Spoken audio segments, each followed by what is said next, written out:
Ang disenyong ito ay Venus Cat, Modern Filipiniana inspired. Gumamit ako ng dalawang klase ng materyales sa disenyong ito. Para sa skirt, gumamit ako ng mga pinong hibla ng buli na pangkaraniwang ginagamit sa paggawa ng banig. Ito ay indigenous materials na matatagpuan sa iba't ibang bahagi ng bansa na pangunahing kabuhayan ng ilan sa ating mga kababayan. Sa disenyong ito, gumamit din tayo ng mga plastic straw.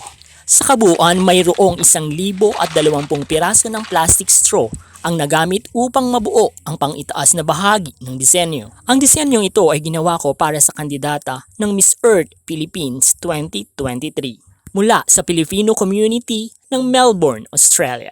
Ang pagbuo ng pirasong ito ay umabot ng halos 1 linggo, kung saan ang pinakamatagal na proseso ay ang paglilinis ng mga plastic straw.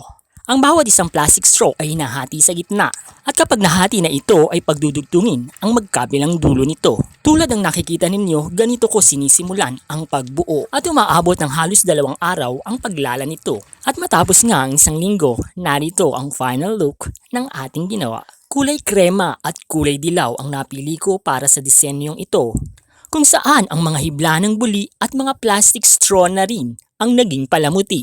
Si Miss Sheree Levori ang nagsuot nito, ang nanalong Miss Earth Philippines Spire 2023. Ito ay nagbigay ng pagkakataon upang maraming kamalayan ang maabot ng ating advokasiyang pangkalikasan. Ang tradisyon o ang likhang sining na katulad nito ay mayroong mensaheng nais ipabatid sa bawat isa sa atin. Tandaan, walang basurang itatapon kapag may malikhaing imahinasyon. Ang pagsuporta sa tradisyon ay isang munting hakbang para sa kalikasan.